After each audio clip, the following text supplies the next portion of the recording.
রাধে রাধে, সবাইকে গুরু পূর্ণিমার হার্দিক শুভেচ্ছা। আর যারা যারা আছেন গুরু স্থানীয় ব্যক্তি তাদের পরে আমার শতকোটি দণ্ডবত। আজকে হচ্ছে গুরু পূর্ণিমা, সকালবেলায় সেই গুরু পূর্ণিমার কাজকর্ম লেগে গেছে, শুরু হয়ে গেছে আর কি। তো গেছিলাম এখন হচ্ছে আমাদের গুরু স্থানীয় একজন আছেন, তাকে প্রণাম করতে, তো মালা পরাতে। সেভাবে একটা মালা আমাকে পরিয়ে দিয়েছে। তাহলে চলো দেখতে থাকি সকালে কি কি রান্না হলো। রান্না টান্নার আজকে একটু চলছে, মানে একটু কম হয়েছে আর কি।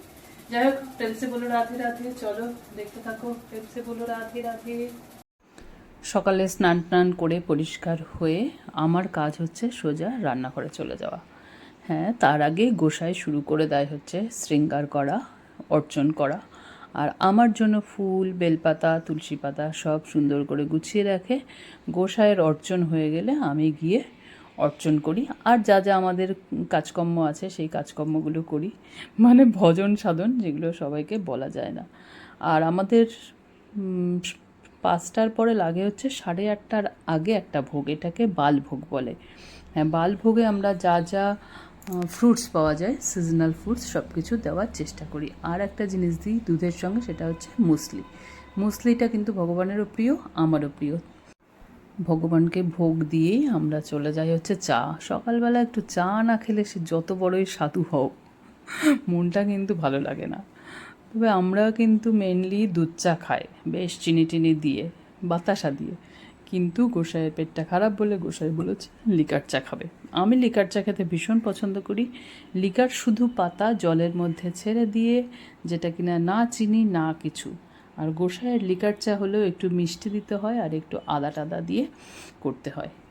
যাই হোক, এই বেকারি বিস্কুটগুলো কে কে পছন্দ করো সেটা বলো। বেকারি বিস্কুটের কিন্তু একটা আলাদা মোহ আছে, বিশেষ করে রাস্তার ধারে চায়ের সঙ্গে এই বেকারি বিস্কুট। ছোটোবেলায় আমাদের ওখানে স্কুলেও কিন্তু বেকারি বিস্কুটই পাওয়া যেত। তখন কিন্তু এত ডার্ক ফ্যান্টাসি, তারপরে কি যেন সব ব্র্যান্ডেড নাম আছে না, সেই সব বিস্কুট কিন্তু খুব একটা পাওয়া যেত না। যাই হোক, আমরা তো ছোটোবেলায় ওই দিয়েই মানুষ হয়েছি।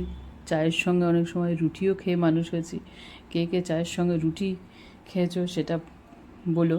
আর তারপরে চলে গেলাম দুজন মিলে দারুণভাবে আর কি।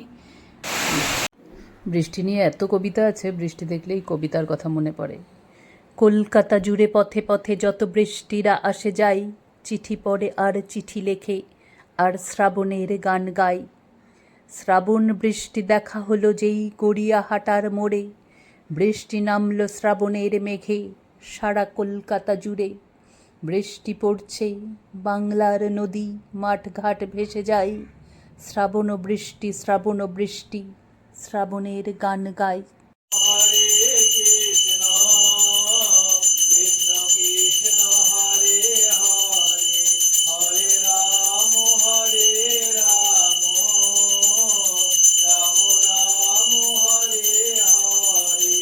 গুরু পূর্ণিমার জন্য আজকে পঞ্চপ্রদীপের আরতি হচ্ছে। অন্য দিন আরতি হয় কিন্তু একটা প্রদীপেরই হয়, আর 5 প্রকারের আরতি হয়। যাই হোক, আজকে আমি গেছিলাম এরপরে মন্দিরে, কারণ স্পেশাল ডেগুলোতে আমরা মন্দিরে যাওয়ার চেষ্টা করি। চলো মন্দিরে নিয়ে যাই।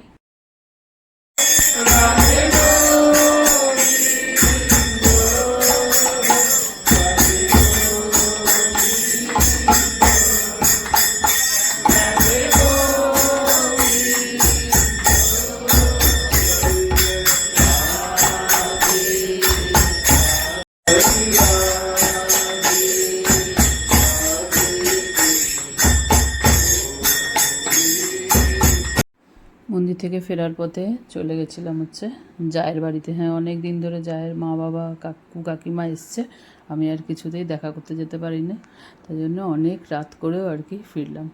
তাহলে প্রেমসে বলো রাধে রাধে, জয় নন্দলাল কি জয়। দেখা হচ্ছে নেক্সট ব্লগে।